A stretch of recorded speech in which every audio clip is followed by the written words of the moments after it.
You know what time it is? It's time to hang out with Mr. Coop. With Mr. Cooper, with Mr. Cooper, with Mr. Cooper. Get the latest scoop from Mr. Cooper, from Mr. Cooper, from Mr. Cooper. Hang with Mr. Coop, with Mr. Cooper, with Mr. Cooper, with Mr. Cooper. Get the latest scoop from Mr. Cooper, from Mr. Cooper. Yeah.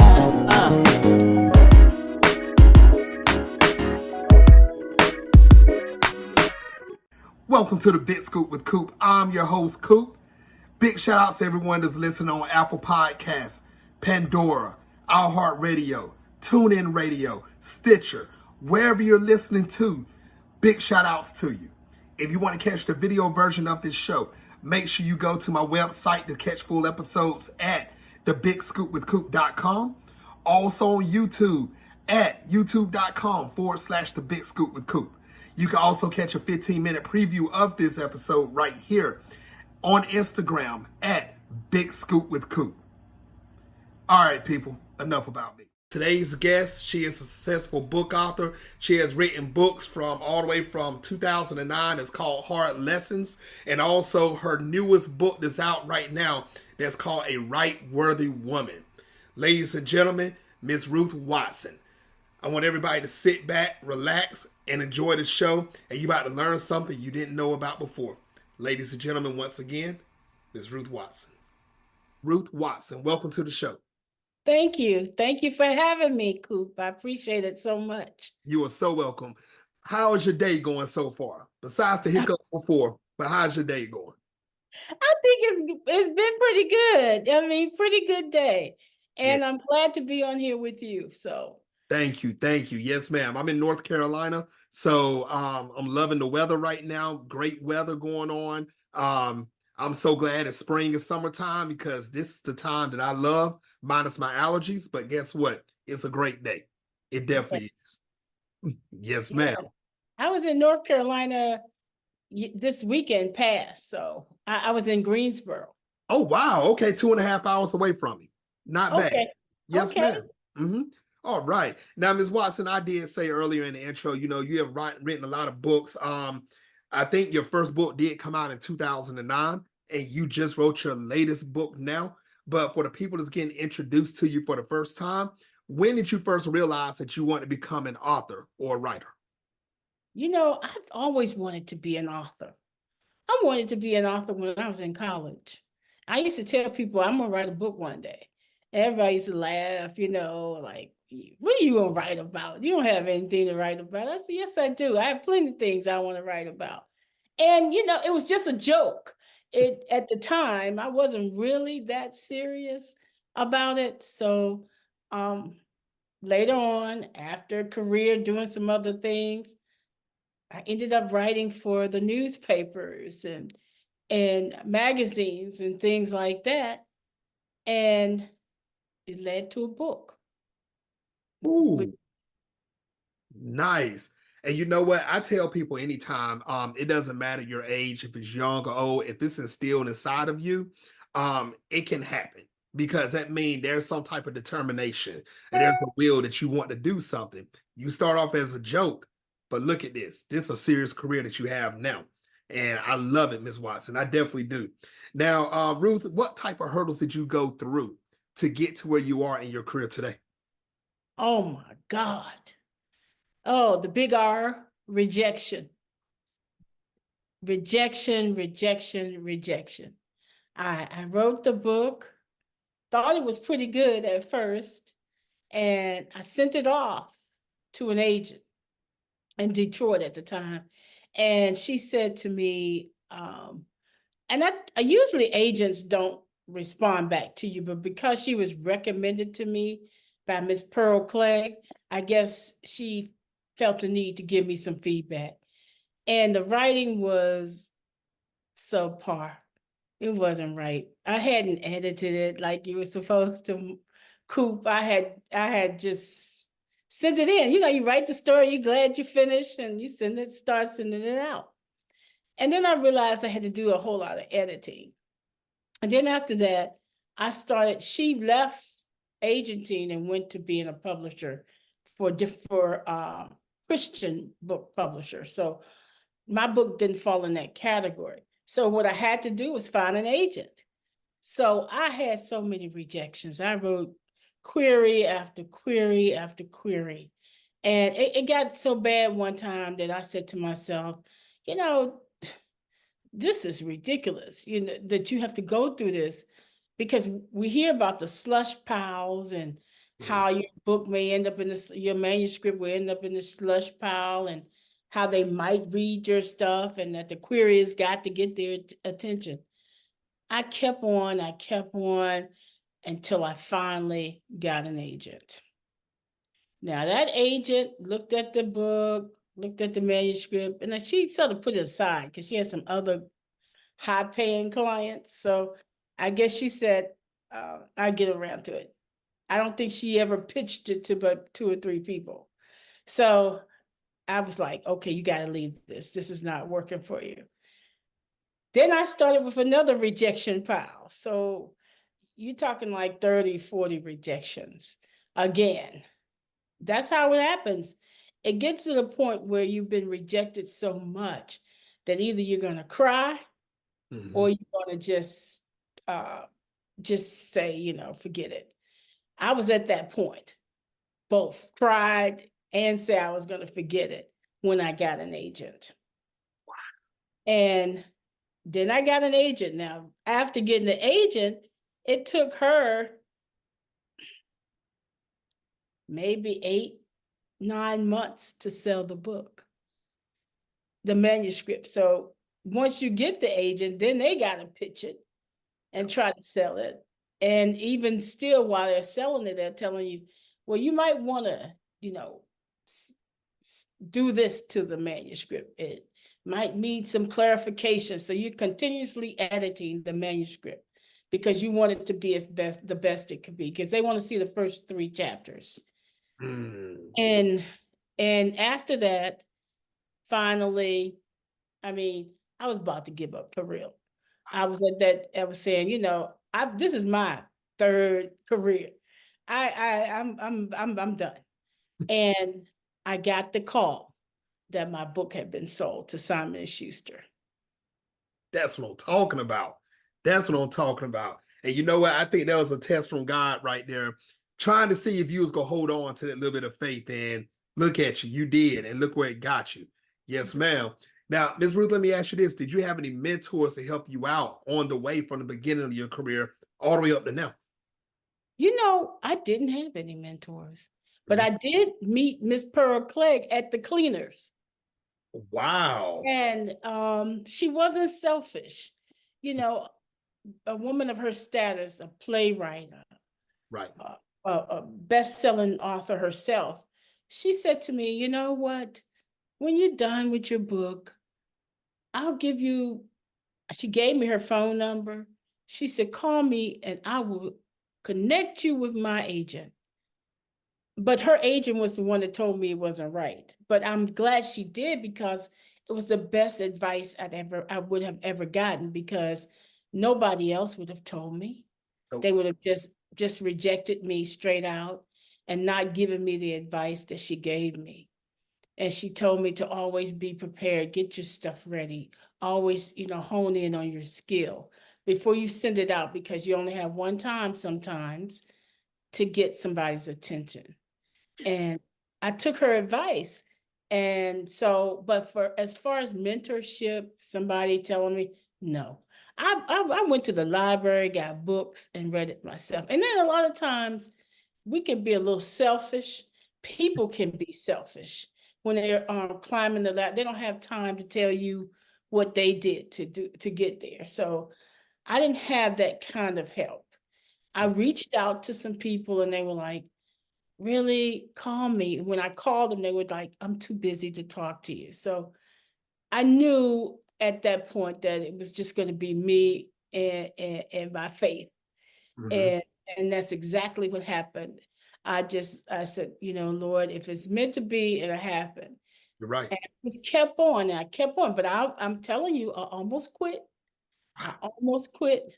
I'm so glad that you didn't. And you know, a lot of people, when they don't want to give you advice, they are threatened by you. They're scared that you're trying to step on their head to keep climbing up. And I mean, there's enough room for everybody in this world to succeed. It really is. It's just the point of stop being scared, and how they say it these days, stay in your lane and Mhm. just keep going. And that's what you did.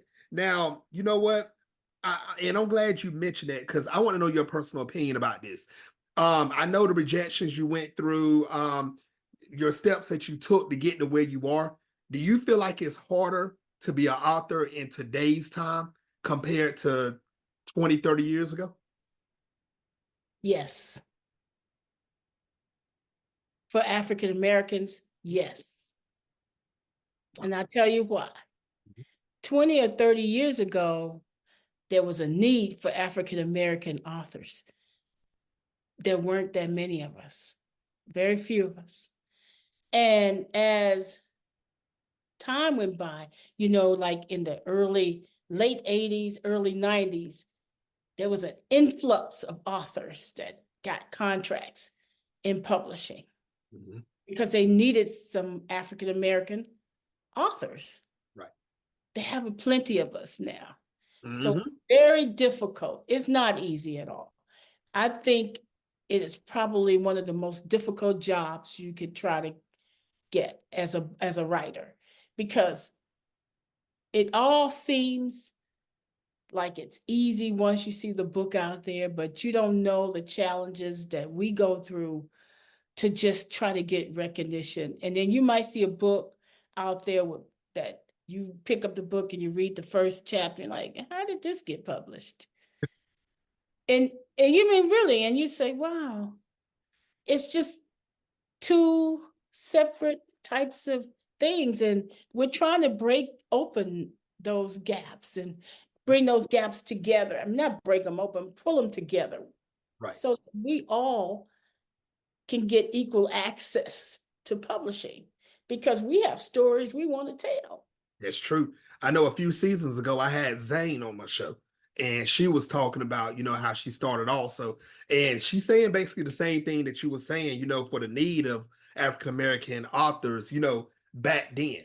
And now, you have a whole bunch of them coming in now. Are their books getting published? A lot of them not. But there's a lot. You can walk in Books a Millions, Barnes and Noble, Amazon, wherever, and you can find these authors everywhere now and these books everywhere. So I want to give big shout outs to every author out there, especially African American, that has actually succeeded and made it to where you want to in life. Continue to write these books, people. I'm talking directly to all of you. Make sure you do it. And also, ladies and gentlemen that's watching worldwide, I hope you're taking out these nuggets that Ms. Ruth is saying right now. She's telling you how she's doing this stuff, how she got to where she's at right now. Pay attention to this episode. This is a good episode. It definitely is. Now, Ms. Ruth, let's talk about this now. But we're going to start in 2009. You wrote a book called Hard Lessons. Now, how excited were you when that book actually got published and you saw it where people can come by it? How excited were you? I was very excited about it. But, let me tell you about that. I didn't push that through an agent. So I ended up self-publishing it myself. So I was very excited that I had done something that I wasn't going to wait for publishing to give me the okay. I just went ahead and published it. But you run into these kind of problems when you do that. Distribution. Mm. Mm. Yes. Now, yes. Now I was gonna say, how was that experience? Self-distribution compared to going through the big hits itself. Well, the difference is you get all your money, but you're limited to the spaces that you can put your book in. You're limited. I see. Very limited, because you go through so many processes to get it into the library, or processes to get it into, say, Barnes and Noble, which you probably won't get into Barnes and Noble because it didn't come from a major publisher. So Amazon, yes, but you still have to go through a process there. I mean, there are so many, sometimes you have to find book buyers, And then you got to go and try to find somebody to tell you who the book buyers are so that you can get to them to say, could you get my book into Walmart? Or can you get my book into Target? So that you can get some visibility. But chances are it's going to be difficult. So you're going to be driving around from different bookstore to bookstore. But I want to give a shout out to the independent bookstores, because those are the bookstores that's going to look out for the self-published author. And if you have time, you go to independents, they'll say, oh yeah, come and do book signing, we'll split the money and go from there. But it's nothing like publishing with a major publisher, because with a major publisher, you know that the book has been vetted. That means that the editing has taken place. They've looked at it and they decide who is the market that this book is for. You have a marketing team. It's a big difference. It's like night and day. You have a marketing team, a sales team, a publicist, and then you have your editors. You have a team to make sure that book is successful. Any money they put in it, they're going to make sure they get it back. You best believe that. Oh, yes, that's most definitely. Now, correct me because I might be wrong on this, Ms. Ruth. You've done what, 8 or 9 books, correct? Yeah, I have. Somewhere in that area. Yes. Now, do you feel like by each book it's gotten easier and easier, the process, not just the writing? I'm talking about the full process from start to shelf. No. This is my first, A Right Worthy Woman is my first hardcover novel. The rest of them have been soft cover. Soft cover is easier for them to print. It costs less for them. They're going to invest less money. This is the first one that they put some real money behind. Okay.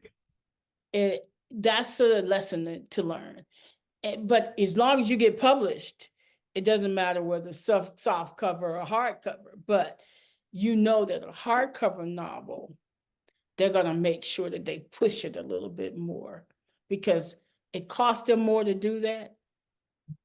And they make a decision. They don't even, nowadays, the contracts don't say hardcover or soft cover. They decide that at the very end as to whether or not you get a hardcover novel. You know, when I was younger, I always wondered, I mean, like during my teenage years, younger years, why were some books hardcover and some was soft? And I always thought maybe it was just a style that people wanted, until I learned a few years ago what that really meant. And I was like, wow, the difference in between going hardcover and soft cover. There's a different level between those two. And I see what you're talking about. I definitely do. Now, Ms. Ruth, let's talk about it now. Let's talk about that hardcover book, A Right Worthy Woman. Can you tell everybody about this book, what this book is about, and how can they find it? This book is about America's first female and African-American banker. She chartered a bank in 1903. African-American, yes. And you'll hear people say she's the first African-American, but she's also the first female banker in America. So she's everybody's banker. And without her, women wouldn't know about checking accounts and how to save money. Not only did she charter a bank, she also opened the first African-American department store in America. This lady has been a dormant figure. People have kept her silent for so long. It's her time. She's the first lady of Wall Street. In 1927, Forbes magazine did an article and put her on the cover, saying that she was the person that didn't get enough credit for what she did in banking. 1927. This lady was a powerhouse. And what she did for us was taught us economics during a period of time during Jim Crow, when all we thought about was how we could serve somebody And she taught us how to be leaders and how to count our own money, open our own businesses, and loan money to other people so they can establish businesses and we can become economically sufficient. This lady was just so astute and such a visionary, but she was also a very prayerful person, somebody who tapped into the supernatural to get it done. So me stumbling on her to write this story was the best thing that ever happened to me, because I believe Miss Maggie Lena Walker's name should be on Wall Street, not because I wrote the book, but because she deserved her just due. She is the sister and the female. So she represents women, not just Black women, but all women, to do something nobody else has ever done, and her bank never failed. See, during the Depression, it didn't fall. During the stock market crash in I think it was 1909, it didn't fall. It didn't fail. She never failed. And that is a story to be told to the world, not just to us, but to the world. But it's inspiring to anybody that put their mind to doing something and doing it without fearing what might happen to them. Wow. And you know what, Miss Ruth, that's the thing. When we're in school, we don't learn about this. We don't hear these names.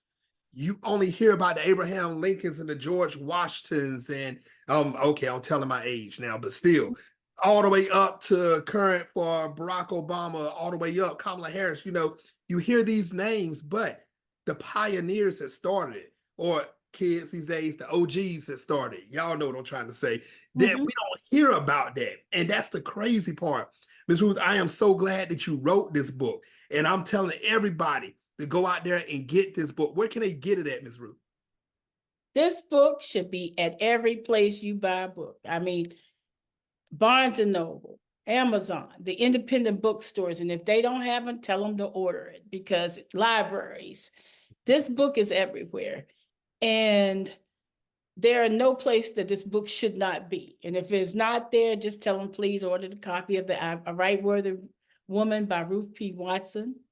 I have a website, ruthpwatson.com, that you can leave comments on. But more importantly, wherever you are, let somebody know, hey, we have not always been slaves, and we have not always been domesticated. We have not always, we've been bankers. I mean, we owned a bank that did not fail.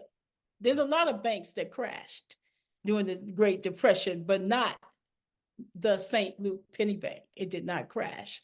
So we have so much to be grateful for, and to hold her in the highest of esteem for what she's done. So that's what I'm talking about. Ladies and gentlemen watching worldwide, make sure you go get this book. Go get it for yourself. Get it for your family members. You know what? Get it for your haters also, because they need to read this book. They need to all know about everything that's going on back in the day all the way up to now. There's missing information, people. And Miss Ruth is writing this book for everybody to read it. Once again, make sure you go get this book. Don't go get it now because you're watching this interview. After the interview, get in your car, call an Uber, get online. I don't care. Go get the book. You know what to do. A Right Worthy Woman. Ms. Ruth, one more time, give them the website one more time. The website is ruthpwatson.com, www.ruthpwatson.com. Make sure you go visit that website also. Leave a comment. Let Ms. Ruth know what you thought about the book. I know she'll love to hear about it. Now, also, Ms. Ruth, let me ask you this. Are there any other projects or future books that you're planning to work on that you want the world to know about right now? Well, I'm working on another book that is going to sort of expose some other great people that we haven't heard about, but also I want to continue on some of this economic kind of things that we're doing, because, you know, now is our time to establish our businesses and put ourselves in position to be financially free. So it takes work, it takes a lot of knowledge, and it takes a lot of research. And that's what I'm trying to do right now. Love it. I love it. And make sure everybody you follow Miss Ruth, you want to make sure you keep up with her on the latest and greatest of what she's doing. Like she said, another book is coming. But right now, we're talking about a right worthy woman. Make sure you go get this book once again. Pass it along, pass the information. If you're a book lover, if you're a person that reads books, sometimes it doesn't matter. It needs to be in your collection. Make sure you go get this book. Now, Ms. Ruth, what's the best way for everyone to follow you like on social media so they can keep up with you? Oh, I'm under Ruth P. Watson on, Facebook, Instagram, QP Watson, TikTok. I think I'm Ruth P. Watson on there too. I'm on all of the, so Twitter, Ruth P. Watson. I'm on all of them because I think it's time for me to keep talking about this lady because I'm waiting for a film producer to give me a call and say, hey, let's do this film about this lady that we knew nothing about because people don't know who she is. And the word must get out. So film producers, you know who you are. Give me a call or give me a call, give my agent a call, give my publicist a call. Just give me a call because we need to get this out to everybody, to the masses. Filmmakers, you always watch this show. Agents, you watch this show. You guys in the industry watch this show. You know what to do. It's time to make this movie. Stop playing. Get in contact with Miss Ruth. I'm telling you, make this movie. It's going to be a big seller, just like this book is. Make sure you make this movie happen. I'm talking to all of you out there that's watching. Make it happen. Now, Miss Ruth, what advice would you give any male or female that wants to become an author?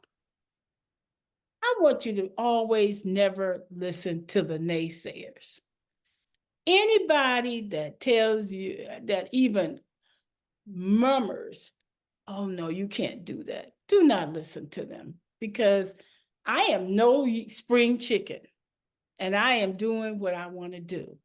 And I want you to be inspired to do whatever you want to do in life to reach your goals.